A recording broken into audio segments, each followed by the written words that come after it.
ہم آج نومبر 1968 کی پہلی تاریخ ہے اور ہم جاوید نامے میں فلک زحل پر پہنچ رہے ہیں. وہاں ارواح رزیلہ کے باب ان کو ملت غداری کردہ و دوزخ اشارہ قبول نہ کردہ. یہ جس زمانے میں حضرت علامہ نے یہ لکھا ہے، ہندوستان میں پاکستان کی تاریخ اس زمانے میں چل پڑی تھی اور یہ نیشنلسٹ علماء اس کی سب سے زیادہ مخالفت کرتے تھے. علامہ کے دل پر اس کا بڑا گہرا اثر تھا اور اس کا تو پتہ چلتا ہے جو حسین احمد مدنی کے خلاف انہوں نے جو شعر کہے ہیں اس سے نظر آتا ہے کہ ناسور تھا ان کے قلب میں اور چیخیں ان کی زبان پہ آ رہی تھیں. اسی دور میں انہوں نے یہ لکھا ہے. سمبل کے طور پہ انہوں نے لیا ہے جعفر اور صادق. میر جعفر لیا ہے بنگال میں سراج الدولہ کے خلاف جس نے سازش کی تھی، اور صادق لیا ہے دکن میں جس نے ٹیپو کے خلاف سازش کی. اور یہ دونوں ہی اصل میں ایسے مرکزی مقامات تھے کہ جہاں ان کی غداری کی وجہ سے انگریزوں کے پاؤں جمے اور پھر مستقل طور پہ ہندوستان اس کے بعد ان کی غلامی کی زنجیروں میں جکڑا گیا. ان کے ذہن پہ اس کا اتنا گہرا اثر تھا کہ اس میں آپ دیکھیں گے، میں سمجھتا ہوں کہ شاعری کے اعتبار سے بھی اور منظر کشی کے اعتبار سے بھی اور اس اعتبار سے بھی کہ وہ کس شدت جذبات سے یہ چیز ڈپکٹ کر رہے ہیں کہ قوم اور ملت کے خلاف غداری جو ہے وہ اس کا انجام و معال کیا ہوتا ہے اور غدار کا مقام کون سا ہوتا ہے. اس اعتبار سے آپ دیکھیں گے اتنے ہولناک مناظر اس کے اندر آتے ہیں کہ آدمی واقعی کانپ اٹھتا ہے، وجود اس کے کہ گاندھی نے اس کو خرید لیا ہو. پیر رومی امام راستاں آشنائے ہر مقام راستاں گفت ہے گردو نورد سخت کوش دیدہ ہی عالم زنار پوش. زحل ہے نا یہ وہ جس کے گرد وہ ہوتا ہے عالم زنار پوش، یعنی یہی سے شاعری شروع ہو گئی نا. آپ اندازہ لگائیے. جی جی ہاں، اس کے گرد رنگ ہے نا عالم زنار پوش. یعنی یہ ہے یہ مقام جو اس کے اتنی سجسٹیونیس ایمائیت ہوتی ہے اس کے اندر. وہ ذہن پہ تھا نا کہ یہ ہندو کے ہاتھ سے بکے ہوئے یہ سب اب جس مقام پہ لے جاتا ہے اسے عالم زنار پوش کہتا ہے، اور اس کے گرد جو ہے وہ رنگ اس کو زنار سے تشبیہ دینا. آنچ بر گرد کمر پیچیدہ است آج جمعے استارہ دزدیدہ است، چور کا بچہ. ہاں ٹپیکل بنیے کی جو صورت ہے نا وہ لینا ہے دزدیدہ است. آج گراں سیری خرام ہو سکون. کیا بات ہے. تو یہ سب سے زیادہ سست رفتار یہی ہے نا زحلی. خرامے ہو سکون بر نے کو از حکم ہو زشت و زبون. ہر نے کو از حکم ہو زشت و زبون. وہاں ہر خوبی بھی جو ہے ہر جوہر بھی جو ہے وہاں پہنچے تو اس کا بیڑا غرق ہو جاتا ہے، وہ سارا زشت و زبون ہو جاتا ہے. وہ خیر کا وہااں کوئی نشان تک بھی نہیں. ہر خیر بھی جو وہاں پہنچے وہ سارا زشت اور زبون ہو جاتا ہے. یہ جتنے علماء تھے اس اعتبار نہیں کہ علم کے اعتبار سے تو ان کو خیر کہا جائے گا، لیکن میں زور میں ہونے کی وجہ سے وہ زشت و زبون ہوئے ہیں. طے کرے او گرچہ از آب و گل است اب بر زمینش پا نہادن مشکل است دلدل سے کھوبار. یعنی ایسو ہی گال شروع کر دیتی. 100,000 افرشتہ تندر بدست قہر حق را قاسم از روز الست درہ پہم میزنت سیارہ را از مدارش بدکنت سیارہ را. کیفیت اس کی یہ ہے کہ ہزاروں فرشتے ہاتھ میں کڑک کا راج کا ہنٹر لیے ہوئے تندر رات. جی رات کڑک والی جو بجلی ہوتی ہے، اور وہ روز الست خدا کا جو جلال اور قہر ہے اس کو وہ تقسیم کر رہے ہیں. وہ فرشتے مار مار کے فہم درہ قاسم تقسیم کرنے والا فہم درہ اس پہ مار رہے ہیں، اور اس کے مدار کے اندر بھی وہ کسی ستارے کو نہیں سیارے کو نہیں آنے دیتے. اتنی ظلمات کہ اس کے مدار میں بھی کوئی سیارہ نہ آ جائے، وہاں سے بھی دور دور ان کو بھگا رہے ہیں کہ قریب نہ آ جانا. ہے جی بر کند سیارہ رہا بر کند اکھیڑ دینا جڑ سے اکھیڑ دینا بر کند عالم مطرود و مردود سطحر جس کو فلک نے بھی مردود اور مطرود قرار دے دیا وہ عالم مطرود رد کیا ہوا کرد صبح ہوں مانند شام از بخل بہر کیونکہ وہ تو وہاں تو روشنی نہیں پہنچتی نا سورج کی اس واسطے وہ صبح اس کی شام کی مانند ہے مہر کے بخل کی وجہ سے منزل ارواح بے یوم النشور ہوئے ہوئے ہوئے ہوئے یعنی ان اٹھنا ہی نہیں ان کے لیے کیا باتیں ہیں دیکھا دل سے نکلی ہوئی چیزیں بے یوم النشور یعنی وہ ایسی ارواح کہ جن کے لیے دوبارہ اٹھنا ہی نہیں نشاط ثانیہ ہے ہی نہیں ان کی قسمت کے اندر اور مصرع ہے کہ دوزخ از احراق شاں آمد نفور خود دوزخ ان کو جلانے سے نفرت میں آ گیا کہ نہیں صاحب میں تو جلا بھی نہیں سکتا ان کو اس وجہ سے وہ گویا درمیان میں لٹکے ہوئے ہیں ورنہ سیدھا یہاں سے ان کو دوزخ میں پھینک دینا تھا اس نے دوزخ میں پھینک دینے کے بعد کیا بنی پھر جناب لٹکایا ہوا ہے درمیان میں کیونکہ دوزخ نے انکار کر دیا تھا کہ نہیں صاحب میں ان کو نہیں جلا سکتا جلانا اندرون دو طاغوت کہن شیطان نہیں بلکہ طاغوت کہا ہے اس سے بھی اونچا روح قوم کشتا از بہرے دو تن دو فزیکل لائف کو اپنے بچانے کے لیے انہوں نے پوری قوم کی روح کو مار دیا تھا بہرے دو تن روح قوم کشتا از بہرے دو تن کیا بات ہے کیا بات دو جسم فزیکل باڈی دو فزیکل باڈیز اپنی صرف رکھنے کے لیے انہوں نے پوری قوم کی روح کو مار کے رکھ دیا جعفر از بنگال و صادق از دکن اور یہ مصرع جو اس زمانے میں ایک کی زبان میں تھا آج تک بھی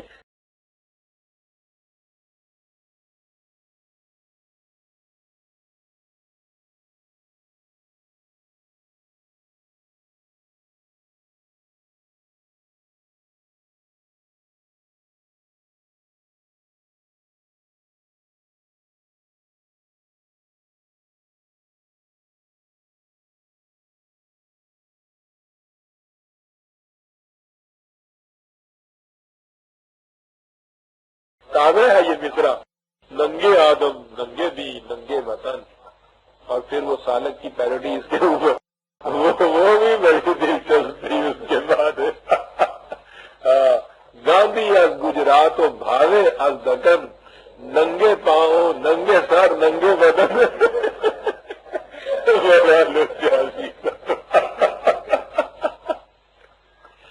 نا قبول ہو نا امید ہو نا مراد ملت از کار شاں اندر فساد ملت وہ ملت کہ بندے ہر ملت کو شاہ جس کی کیفیت یہ تھی کہ جس نے ہر ملت کی غلامی کی زنجیروں کو توڑا تھا ملک کو دینش از مقام خود فدا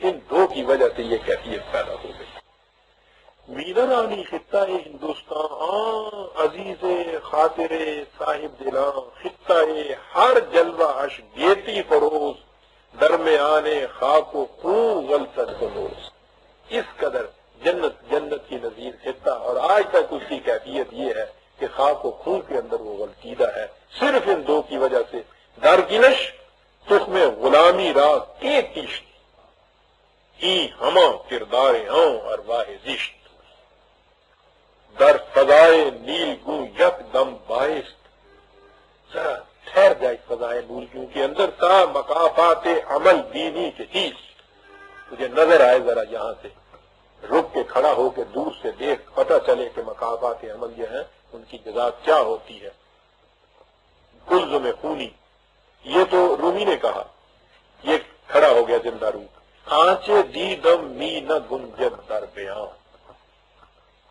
طنز سہمش بے خبر گردد کے جان یہ کیفیت ہو جاتی ہے منچ دیدم کلزم دیدم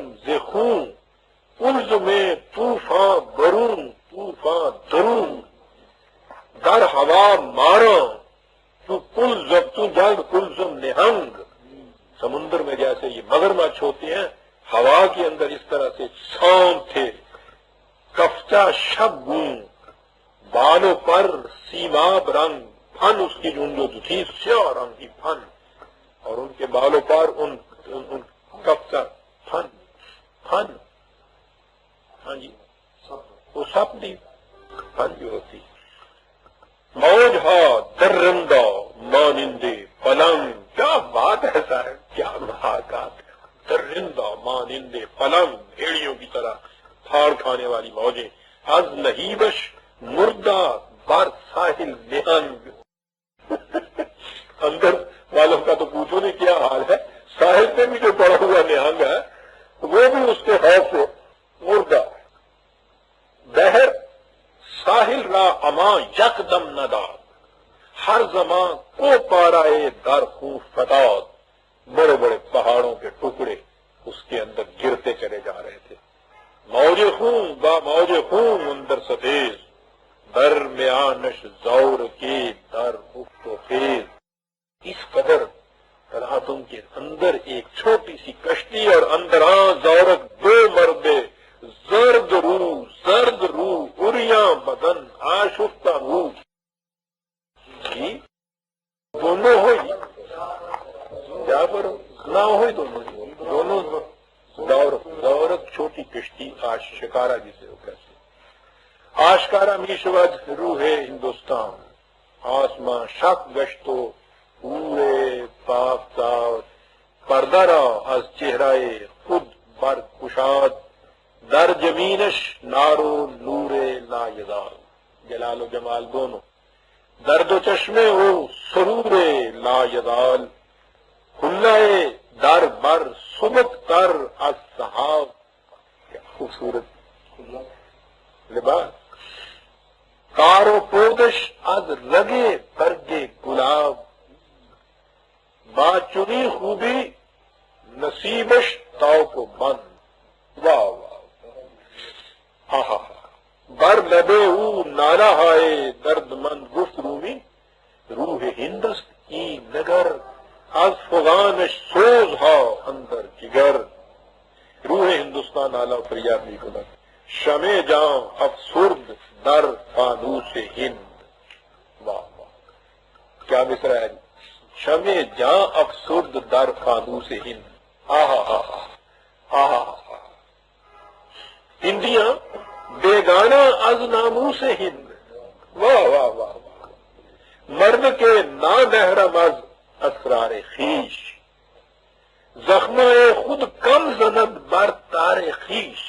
آہا، بر زمانے رفتہ می بندت نظر. اب وہ صفیون میں بول کر کہ ہاں جناب سات جو گندا سی تے بکرما جیت ہوں سن، اسی جناب دلدے میں آ گیا کہ جی ساڈے بھی وہ صلاح الدین ایوبی ہوں سی تے زنگی ہوں سی تے خالد ہوں سی. بر زمانے رفتہ می بندت نظر، از تشے افسردہ، آہا از تشے افسردہ می سوزت جگر. بجھی ہوئی خار آگ سے اپنے جگر کے لیے حرارت کا سامان پہنچاتا. واہ واہ واہ، آتش نہیں، آتش کا مفہوم کر دیا نا شعر کے لیے. از آتش افسردہ جگر بھی سوزت، کیا بات ہے. آہا، میں کہتا ہوں تقلید کے خلاف اس سے بہتر مصرع نہیں ہو سکتا. ذاتش افسردہ بھی سوزت جگر. آہا واہ واہ واہ. بند ہا بر دستو پائے من ازوست. ہاں، بند ہا در دستو پائے من ازوست، نالا ہائے نارسائے من ازوست. خیشتن را از خودی پرداختہ، از رسوم کہنا زندہ ساختہ. یہ روح ہندوستان کہہ رہی ہے نا، آدمیت از وجودش درد مند، یعنی ہندیوں کی وجہ سے. اثر نو از پاک و نا پاکش نجند، خفا متنفر، یعنی ناپاکی سے نہیں بلکہ جس کو وہ اپنے ہاں پاک قرار دے رہا ہے اس سے بھی وہ متنفر ہو رہا ہے. یعنی معقول ملک کے متعلق آپ دیکھتے ہیں نا جی کتنی بڑی چیز ہے، اس کے پاک و ناپاک دونوں سے اثر حاضر جو ہے وہ متنفر ہو رہا ہے. معقول کے ہاں پاک کیا چیز ہے. بگزر از فقرے، روح ہندوستان کہہ رہی ہے. اب یہ یہاں اٹیک بڑا عمدہ ہے ہندو تہذیب کے اوپر. بگزر از فقرے کہ اریانی دے حد، اے خنک فقرے کہ سلطانی دیہات، ہاں ہاں ہاں، واہ واہ، سریانی دیہات دونوں معنوں میں کتنی خوبصورت چیز ہے۔ ایک تو یہ ہے کہ دنیا کی تمام آسائشوں رہائشوں زیبائشوں سے ترک کر دینا، الگ ہو جانا، یہ بھی اوریانی۔ اور سچ مچ ہی ہندوؤں کا جو سادھو ہوتا ہے وہ ہوتا ہی بالکل ننگا ہے، بالکل ننگے بھی ہوتے ہیں، باقی بھی بھگوت مال کے ہوئے ہمیں لنگوٹی ہوں ہے نہیں گھر میں کب لگام دادا ہوا لنگوٹی میں باور کم غلہ نہیں ہو رہا گوئن دال روٹی نکتلا لگامی دھیان ہو رہا گوئن لنگوٹی الحذر از جبرو ہم از ہوئے صبر، جابرو مجبور را زہر است جبر۔ یہاں یہ جبر جو ہے جی اس کے معنی سمجھ لینے چاہیے۔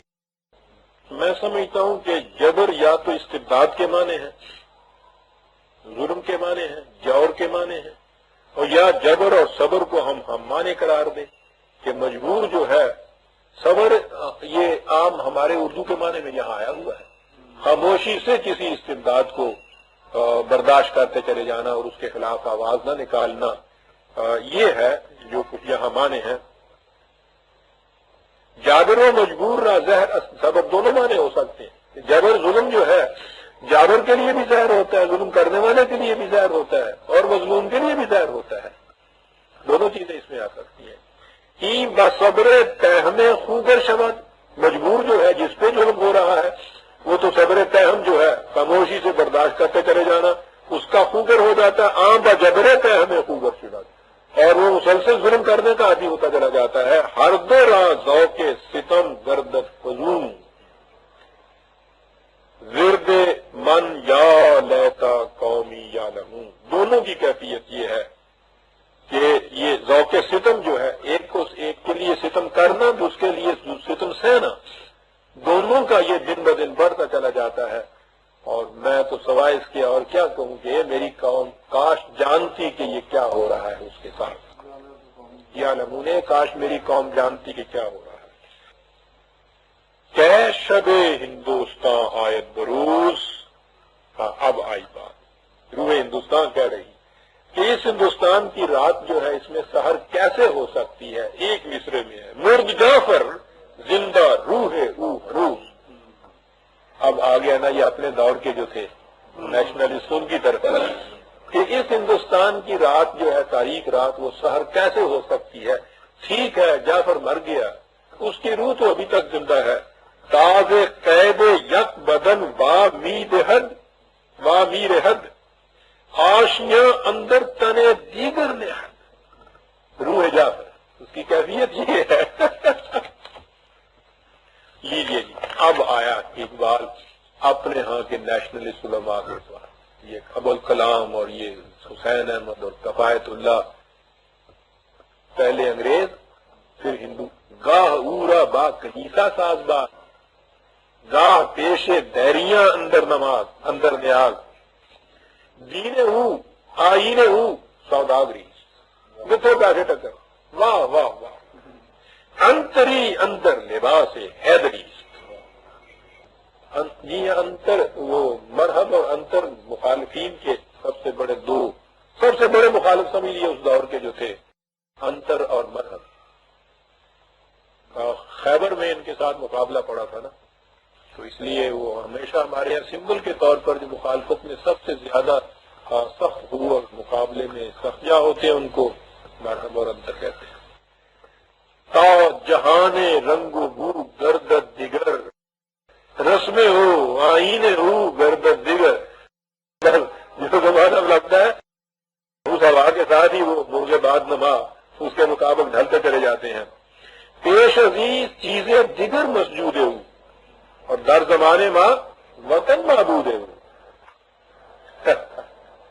کیا ہوا ظاہر او از غمیں دین درد مند، مرتے جا رہے ہیں دین دے غم، بات نش چوں بیریاں زنار بند، جعفر اندر ہر بدن ملت خوش است، ای مسلمان کہن ملت خوش است، خند خندان استو با کس یار نیست، ملتا ہے بڑا حادثہ با کس یار نیست مار اگر خندہ شود جز مار نیست، از نفاقش وحدت قوم دونی ملت او از وجود او لئیم، ملت را ہر کجا غارت گریز اصل او از صادق یا جعفریست، الاما از روح جعفر الاما، الاما از جعفران این زمان. واہ واہ واہ واہ واہ، فریاد یک از زورق نشینان خلزم خونی، ان میں سے ایک چیخ اٹھا. کیا بات ہے جی، یہ بھی عجیب شعر آئے ہوئے ہیں ان کی زبان سے. آپ سوچیے نا، یعنی ان کی ڈسکرپشن دیتے وقت یہ کو کاٹنے سے گزاری، انہوں نے زبان تو آئے گا جو کچھ وہ جو فضل پہنے ہو کی کہے گا، نئے عدم مارا پذیرت نئے وجود. یہ ترجمے ہے نا جی قرآن پہ، لا یموت فیہا ولا یحیا، جہنم کے متعلق، تو اس میں نہ موت آئے گی نہ زندگی ہوگی، یہ ہے نا اس کا ترجمہ. نئے عدم مارا پذیرت نئے وجود، لیکن فضیلت نے یہاں بات شاعری میں لا کے اور بڑھا دی، قبول نہیں کرتا. وائے از بے مہری یہ بود و نبود، بے مہری یہ بود و نبود، عدم کی بھی بے مہری اور وجود کی بھی بے مہری ہمارے. ہم کہتے تھے کہ ماری جائے، وَيَقُولُ الْكَافِرُ يَا لَيْتَنِي كُنتُ تُرَابًا، ارے ہم کہیں جس عدم میں ہی جا سکتے، نبود ہی ہو جاتے، وہ بھی تو نہیں وہاں ہو سکتا. وائے از بے مہری یہ بود و نبود، واہ واہ واہ. تا گذشتے از جہان شرق و غرب، در درے دوزخ شدیم از درد و کرب، یک شرر بر صادق و جاف نظر، بر سرے ماں مشت خاک کس پر نظر. جب وہاں سے ہم آئے ہیں تو دوزخ کے دروازے پہ آن کے بیٹھ گئے، اور اس کی کیفیت یہ کہ ایک سواری مٹی نہیں ساڑھے سر پہ ماری، ایک شرارہ نہیں سکتی بھی ایسی کس طرح قسم ہی ہو جائیے بیٹھے رہے. یعنی بھیک مانگنے کو کہاں گئے ہیں؟ دوزخ کے دروازے پہ بھیک مانگنے گئے، اور وہاں سے برسرے ماں مشت خاک کس طرح نظر نہ. تو انتہا ہے سارا، انتہا ہے یہ چیز کہنے کی. مفت دوزخ را خسو خاشاک دے، شعلہ منزی دو کافر داغ دے. خسو خاشاک جو ہے وہ میں لے لوں، شعلہ من دوزخ کا شعلہ ہی دو کافر باغ دے. واہ واہ واہ واہ. جی پھر وہ کہہ رہا ہے کہ پھر ہم جہنم کے دروازے سے اٹھے، آنسوئے نو آسماں رفتے ماں، پیشے مرگے ناگہاں رفتے ماں. پھر موت کے آگے چلے، مرگے ناگہاں. یہ ناگہاں ہمارے ہاں ویسے تو کہتے ہیں نا جو یوں ہی آ جائے، ناگہانی جسے کہتے ہیں. اصل میں گہاں تو فارسی زبان میں ریزننگ کو کہتے ہیں، عقل کو کہتے ہیں نا. تو یہ مرگے ناگہاں اس کو کہتے ہیں جس کے لیے کوئی ریزن نہ ملے گی کہ یہ کیوں آ گئی. ہاں ایسی کچھ ایکسیڈنٹس میں جس کے لیے سمجھ میں نہ آئے کہ یہ کیوں آ گئی. تو یہ یہاں مرگ ناگہاں بہت اچھی چیز لایا ہے. یہ یعنی جتنی مرگ ایسی تھی جو کچھ ریزننگ جانتی تھی اس کا تو ہمیں پتا تھا کہ وہ تو ہمیں نہیں قبول کرے گی. ہم نے چاہا کہ کہیں ایکسیڈنٹ سے مر جائے، یعنی بغیر ریزننگ کے ہمیں کو قبول کر لے. تو بڑی چیز ہے جی یہاں یہ ناگہاں کہنا اس شخص کا. تو جس آگ کے سامنے ہم موت کے سامنے جاتے تو جو بائی ریزن اپنے آپ کو کسی کو مارتی تو وہ تو ہمیں کبھی نہ مارتی. لیکن ہم مرگ ناگہاں کے پاس گئے. گفت جاں سرے اسرار منس، بہت اچھے شعر ہے یہ. موت نے یہ کہا کہ زندگی یا جان جو ہے وہ تو میرے ہی رازوں میں سے ایک راز ہے. حفظ جان و حدم تن کار منس، میرا کام یہ ہے، میں تو بدن کو تباہ کرتی ہوں، جان کو ہمیشہ محفوظ رکھتی ہوں. اور جانے رشتے گھر کے نرزن بات دو جاؤ. اس نے یہ کہا کہ میرا کام جو ہے میں جان کو محفوظ کرتی ہوں اور بدن کو مارتی ہوں. کیفیت میری یہ ہے کہ جانے رشتے گھر کے نرزن بات دو جاؤ، اے کہ از من حد میں جان خواہی برو، میری کیفیت یہ ہے کہ جان خواہ کتنی ناقص کیوں نہ ہو کتنی کم قیمت کیوں نہ ہو، 2 جو کے برابر بھی اس کی قیمت کیوں نہ ہو، نہ یرزد میرے نزدیک کوئی اتنی سستی بھی کیوں نہ ہو، 2 جو کے برابر بھی کیوں نہ ہو، میں اس کو بھی محفوظ رکھتی ہوں جان کو تو، اے کہ از من حد میں جان خواہی برو ای چنی کار نمی آئد ز مرگ، جان غدار نیا سائد ز مرگ، موت سے بھی نیا سائد۔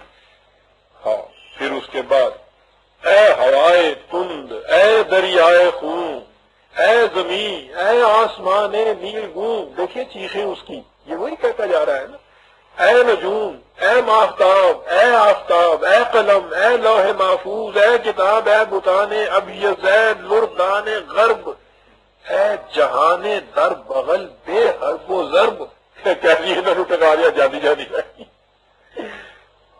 ای جہاں بے ابتدا بے انتہا اور بندہ غدار را مولا کجاست، واہ واہ واہ، ناگہاں آمد صدائے ہولناک، سینہ صحراؤ دریا چاک چاک، ربط عقلی میں بدن از ہم گسیخ، اچھا یعنی عقلی میں بدن، یہ تمام فزیکل ورلڈ جو تھی وہ ٹکڑے ٹکڑے ڈس انٹیگریٹ ہو گئی، دم بدم کوہ پارا بر کوہ پارا ریخ، کوہ ہارا مثل صحاب اندر مرور، جا رہے ہیں چل رہے ہیں، قرآن کی لائقوں کا ترجمہ ہے، انہدام عالم بے بانگ سور، تباہ ہو رہا ہے، برق و تم در از تب و تاب درون، آشیاں جستند اندر بحر خون، گر رہی ہے، موجہ پر شور و از خود رفتہ تر، غرق خون گردید آنکھ کو ہو کمر، آنچ بر پیدا و نا پیدا گزشت، بر پیدا و نا پیدا گزشت، خیل انجم دید و بے پرواہ گزشت، انہوں نے بھی ایک بات ہی نہیں کی، دیکھ لیا صرف اس کو کہ کیا ہوا ان کے ساتھ، اور صاحب اس کی طرف سے ان پہ بھی قطعاً کوئی اثر نہیں ہوا کہ کس طرح ان کی تباہی ہوئی، دیکھا انہوں نے اور آنکھیں بند کر کے بے پرواہ گزشت، واہ واہ واہ واہ واہ، کیا بات ہے، کیا بات ہے۔ ہم 172 صفحے تک آج آ گئے، اس کے بعد چونکہ نیا چیپٹر شروع ہوتا ہے، اب آنسوئے افلاک پہنچ رہا ہے یہ، اور یہ سب سے میں سمجھتا ہوں سب سے زیادہ لمبا چیپٹر یہی ہے۔ یہاں اب یہ سب سے پہلے نیکشے کو ملے گا، یہاں ٹیپو سلطان کو ملے گا، ابدالی کو ملے گا، اور پھر نادر کو ملتا ہے، درمیان میں ایک ہندوستان کا شاعر بھی آ جاتا ہے، حمدان غنی کاشمیری، اور پھر وہ جنت الفردوس قصر شرف النساء اس میں آتا ہے، یہ مختلف یہ آتے ہیں، اور یہ آنسوئے افلاک میں یہ چیز اس کی آتی ہے۔ پھر اس کے بعد وہ ہے ندائے جمال حضور خدا میں، اور آخر میں پھر نجات نو کے نام ہے، وہاں پھر یہ ختم ہو جائے گا۔ اگلی دفعہ ہم اس کو لیں گے آنسوئے افلاک میں سب سے پہلے حکیم المانوی نقشے کا مقام یہ بتائے گا، بہت بڑا مقام دیتا ہے یہ شخص، وہ ہے بھی اس قابل کہ اس کو مقام دیا جائے۔ آج ہم یہی ختم